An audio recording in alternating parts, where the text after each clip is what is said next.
earthquakes, winds, kind of almost biblical. This season on Alaska: The Last Frontier.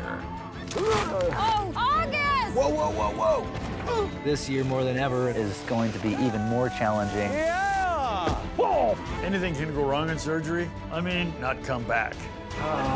There's a bear right there. Almost there! Holy! Whoa! Oh yeah, there it goes. Watch out, watch out! I'm either gonna punch somebody in the face or somebody's gonna get killed. Watch it! Whoa! Where's the gun? Get the gun! Oh my God! Yeah! Oh my God! He's moving. Holy moly! Woo! Yeah! And after a decade away making music and starting a family of her own, the prodigal daughter returns. I grew up working cattle with my dad. Go to the right! Yep. I'm just really glad to be back. There we go. Close the gates. Beautiful. Woo! We're so glad to have you here, Jewel, at AOL Build. And we just saw a clip for the upcoming season 6 of The Next Frontier, Alaska, The Next Frontier. So can you tell us a little bit about what we can expect? My family got discovered completely on their own. I get a text from my little brother one day saying, hey, I'm about to sign a TV contract, when he doesn't own a television. Okay. So I thought he was like getting bamboozled in an electronics store somewhere in Anchorage or something. And he goes, no, like a reality TV show contract. And I was like, have the producers call me, like don't sign anything. Yeah. And they never did call me, so I had an agency call Discovery and say, you know, if you represent the Kilcher family or you're interested, we're gonna represent them. And they had no idea it was my family, so they were completely caught off guard. So they were discovered all on their own, and it's been really fun to watch them and see the lifestyle I was raised with become known to other people. So it was a treat for me to go up and actually be on the show. That's really great. You talked a lot about your life in your memoir, Never Broken. Congrats on that, and out in paperback. Can you talk about why it felt like the right time to tell your story? I've often been asked, how did I go from an abusive background to moving out at 15 to being homeless at 18? I had intense panic attacks.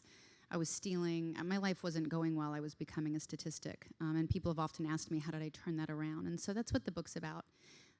Music was always the soundtrack to my trying to figure out if nature versus nurture. If your nurture wasn't good, could you get to know your real nature? Could you re-nurture yourself? If happiness wasn't taught in your house, is it a learnable skill? And that's what the book's about. You talk about that you probably barely would have made it. Can you elaborate on that, what you mean? My mom left when I was 8, and my dad and I began bar singing when I was about that age. And so I was pretty unsupervised in bars from a pretty young age. I loved learning to sing and that being part of my life, but it was still a lot of sketchy characters. And my dad became an alcoholic and became abusive. And the lifestyle, and then moving out at 15, it just statistically, you know, I knew girls like me end up repeating the cycle, so I should end up in a ditch or on a pole or on drugs or in an abusive relationship or something like that. And I tried quite hard to avoid that. I did pretty good for 3 years until I had a boss that propositioned me, and when I wouldn't have sex with him, he ended up firing me. So I ended up living in my car, and then my car got stolen, and that's how I became homeless. And it was a really difficult and pretty dire time in my life. And you also talk a lot about your mom, and you said that was like part of the hardest part of revealing all of that about your mom. Yeah. Was it therapeutic to write about her? You know, I don't think I could have written it at the time. I kind of found out the truth of what I perceived my mom to be in about 2003 and never talked about it. It was just something I dealt with and learned how to forgive and learned how to move on. But I wanted to share enough of the obstacles that I've had to overcome in my life so that how I overcame them had any significance. And I've never appreciated it when people use art as propaganda to make themselves seem more perfect or more happy than they actually are. Life is full of beauty, and it's also full of pain for everybody. And if we're not talking about the pain, we're not learning new ways of handling it. And if you can't avoid pain in life, then what is resiliency? It's learning how to transmute pain so that your story can make you more exceptional instead of damaged. I love that you are launching your website this week in tandem called Never Broken. For those who don't know, because it just launched, What is it about? Never Broken is what I'm calling sort of an emotional fitness website where you can go without the... I see so many people going, well, I would just be happy if. I just don't have the money for a therapist, or I just don't have the money for, I'm always just so stressed about this, that, fill in the blank. And happiness really is between our ears. I know very wealthy people that are absolutely miserable, and I know very simple people with very little means that are very happy, and vice versa. Our happiness really happens about that journey from your head to your heart. And so the website gives very simple tools that I use to retrain my brain. We have these neural habit loops. They get formed. We learn them as children growing up. It's like an emotional language, and this is the tools that I use to actually create change and break bad habits and be able to learn new habits so that I could be the driver of my life instead of just the passenger of a life I was inheriting. I love that. Can you give us an example of something that we can, or tool that we could use to be happier? Because I think we all have days or months or years when we're not happy. Yeah, I like to say, Descartes said, I think, therefore I am. And if I was to refine that a little bit, I would say I perceive what I think, therefore I am. So if you can perceive you're sad, you're something other than sad. So who's perceiving that? What aspect of you is observing your thoughts? I call that the driver of the car. And so the more you're able to sit still and not overly identify with your mind, the more you're able to look at patterns in your life and then be able to create change. And so all of the exercises are very simple, but they're all basically about mindfulness. One of them is a gratitude practice, would be an easy one to describe. If you have an overly negative outlook on life, you have neural pathways that are used to going down that road of negativity. And so having gratitude takes you from a very contracted feeling in your body to have an expansive feeling.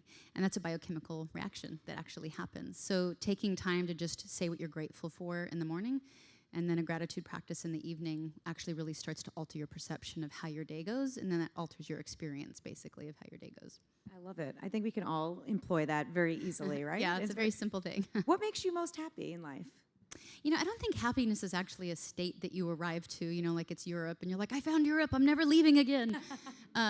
It's more like that you get comfortable with the process. You know that you're resilient. You know that you're going to be able to listen to your intuition and respond to the environment that you're in, and you feel comfortable and confident in that. So that as life gives you the ups and downs, you really have a sense of resiliency and faith in yourself. And so to me, that's what happiness is. And a lot of things make me happy. They're usually very simple things, getting out in nature, being with my child. I think people blow by happiness all the time, and it's a lot simpler usually. So how old is your son right now? He's 5. He's 5. Oh, so what's he getting into? Gosh, what doesn't he get into? He's into swimming and tennis, very active, very athletic, but also very emotional, and we'll see what he ends up being. He's equal parts athlete and artist, so we'll see what he does. So he knows what mom does? He does, yep. Does he know your music? Yeah, I wrote The Merry Goes Round, a children's record for him, and so he listens to that record quite a lot, but he prefers rap and Macklemore, so that's all right. I love it. That's awesome. Well, he's got a wide range, Yes. right, at this point. Are you working on any new music at this point? No, I have an album out right now called Picking Up the Pieces. It's a folk record and very much in line with my first album. Yeah, and that came out last year. I remember you saying it was like a bookend of sorts to the first album, because it had been 20 years since you released Pieces of You, which is crazy. I know, it's amazing. It's unbelievable. Take me back to that time and what was going on. And I know like a DJ discovered your song. It's such a crazy story. Yeah.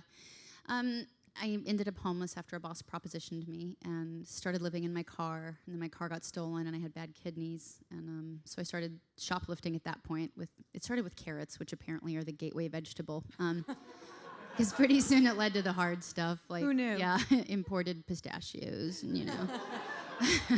I was a very healthy homeless kid until one day it looked like it would escalate because there was this sundress in a window and I coveted it, and I went in there to see how I could steal it, and I was shoving this dress into these baggy pants, and I suddenly caught myself in the mirror, and I was like, I am a statistic. I did not beat the odds. And I remember this quote by Buddha saying, happiness doesn't depend on who you are or what you have, it depends on what you think. And so that's when I decided to get very serious about what are my thoughts, if they're the building blocks to my actions, and getting very serious about that. And that's when I developed a lot of the exercises that are on the website. And I started writing songs about it. And I started being very honest and very vulnerable in my music because I was so lonely. And I was like, of course I'm alone. Nobody knows me honestly. The only place I tell the truth is in a journal, and nobody sees it. So I took a big risk and decided to try and write really honest songs talking about my flaws more than anything. And I slowly developed a following, and then a DJ asked me to come in, and he put an acoustic bootleg of some song of mine on the radio. And it ended up so requested, it went from the 2 a.m. shift to the top 10 countdown, and that's how I got discovered. And it was like being Cinderella, labels would come down and limousines, and they'd take me out to dinners, that cost more than I made in my entire life. And they'd be like, so where can we drop you off? They had no idea I was homeless, and I'd be like, here. this is a good spot. Crazy when you think about it, but the music told the story and people wanted to hear it. And especially back then with radio, it was even more impactful than ever to be discovered that way.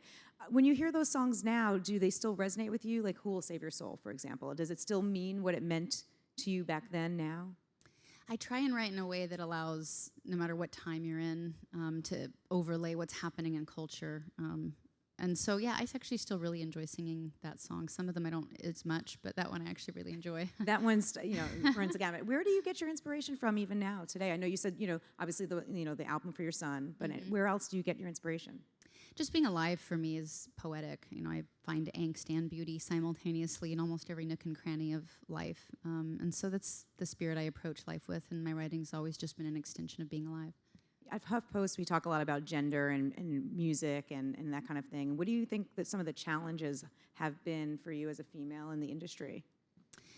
Oh, I mean, when I came out, the Lilith Fair and all that, I think people forgot Joni Mitchell existed prior to me, and Loretta Lynn and Dolly Parton, and these amazing women that have been doing it unapologetically. And I loved that about their songwriting styles. It's a little bit harder. It tends to be a bit of a boys' club when you have DJs saying we won't play women back to back on the radio. It's insane. So you have to fight through those things, but I think when you have talent and you have a work ethic, sky's the limit. You'll be able to break through anything. You also have a very comedic side. We recently saw you on the Comedy Central roast of Rob Lowe. What was that like to be part of that? That was really great. That picked up a lot of traction. It was really fun. When I'm on the Howard Stern show, he's like, what is it? What's one thing people don't know about you? I'm like, well, sounds like stupid to say, but I'm funny. And I know you probably don't believe me, but I do like stand up in my shows, my live shows. And he was like, there's no way. And so I was kind of excited to get to do the roast and show people that side of me. Yeah, you kind of incorporate that into your concerts too, right? Some of the humor and everything. And we heard some of it today, right? With the pistachio comment. That was great. What advice do you have for up-and-coming songwriters and singers? For artists in general and humans, whether you're an artist or not, being unique is the most beautiful proposition.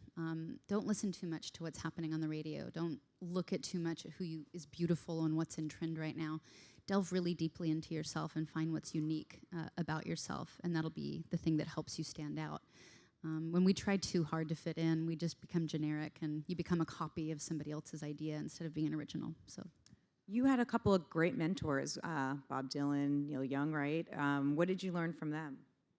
Dylan took me on the road when my first record was considered a failure. My record label was wanting me to go back in the studio and quit on the first one.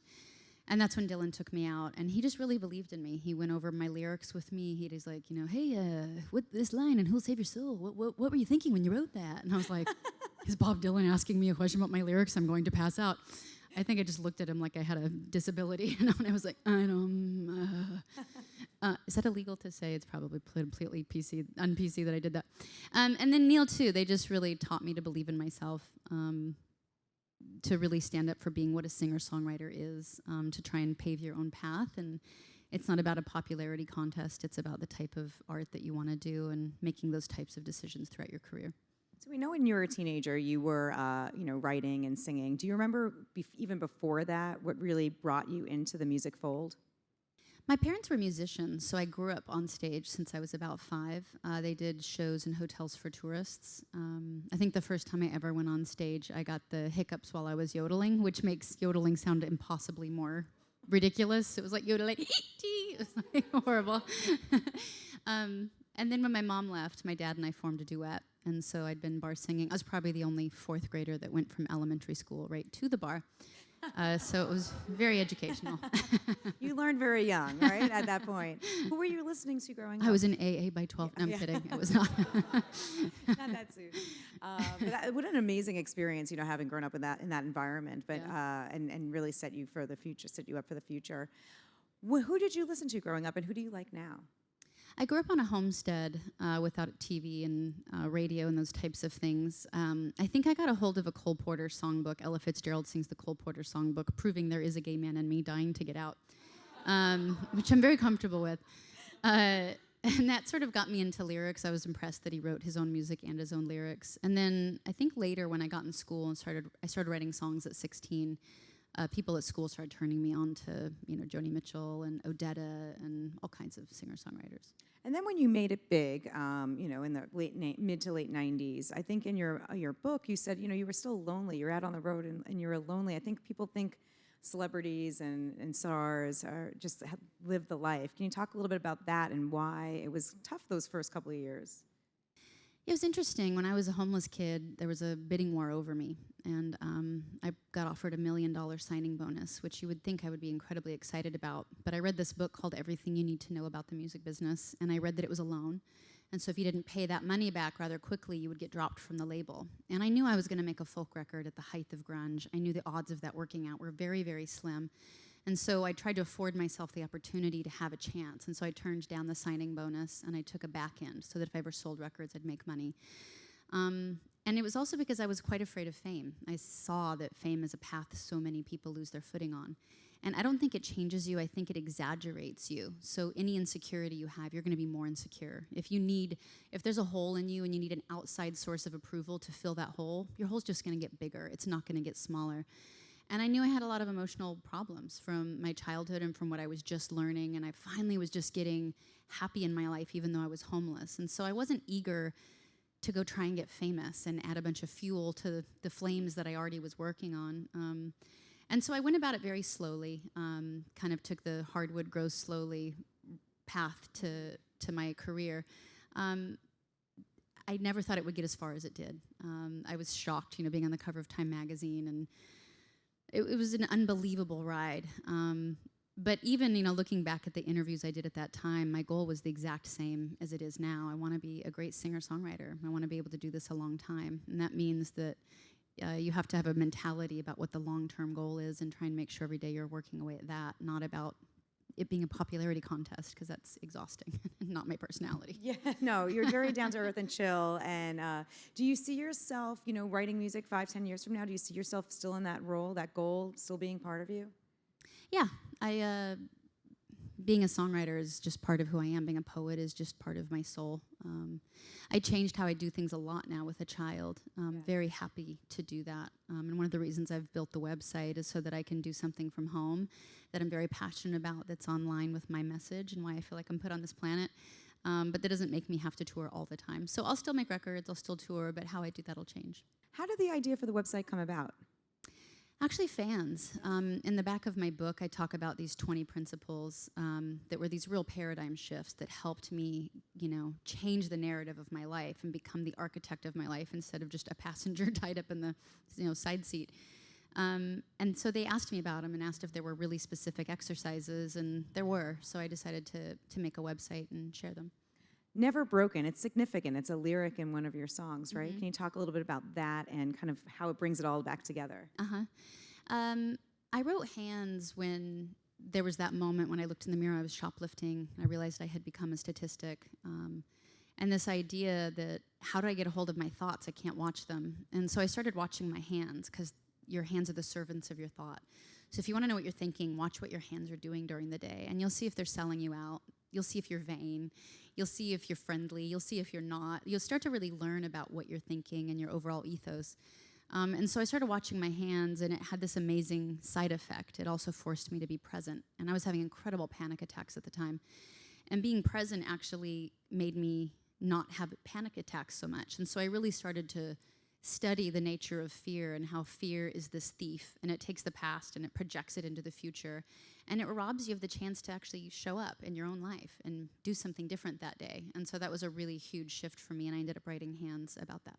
Oh, nice. And now you have the website and the book and everything together. We have just a couple of minutes left before we get to some Q&A, but I was just at the Emmy Awards over the weekend. Are you watching any shows these days? Are you binge watching anything? I haven't been. I've been so busy building the website and being a mom that those two things have really they've gotten me. I don't think I shaved. Let's not get picky about TMI. No, it's any concerts, anything lined up that are you performing anytime soon?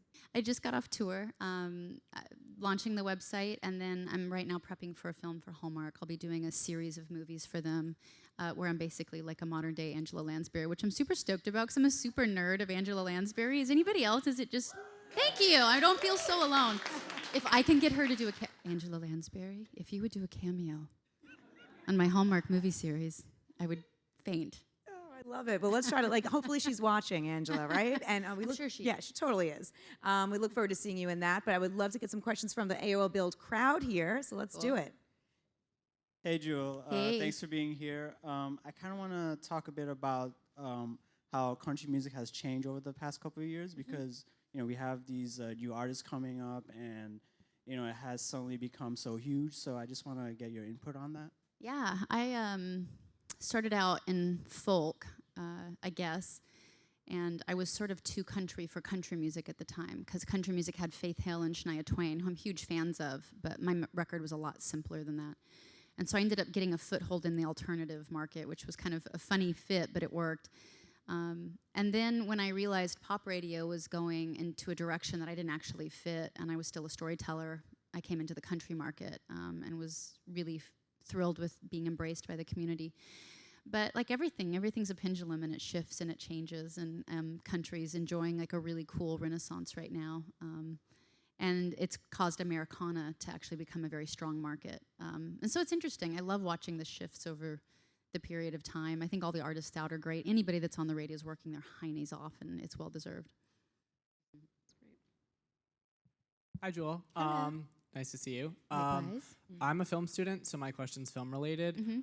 With you working on the Fixer Upper series, I was wondering if you prefer working in film as playing another character, or if you prefer the visual aspects of your artistry, so like music videos, album packaging, and then what your favorite music video you've done has been. Cool. I enjoy acting because it allows me to get at a psychology that's hard to get at in a 3-minute song. I've always studied people and what motivates people. And in short stories, I can get at a little bit more. I write short story fiction. But when you're acting, it's actually never about what you're saying. It's everything that you're not saying while you're talking. And I find that fascinating, and so I find acting very fulfilling. I'm just way too lazy to live in Hollywood and go on auditions, so I don't do it very much.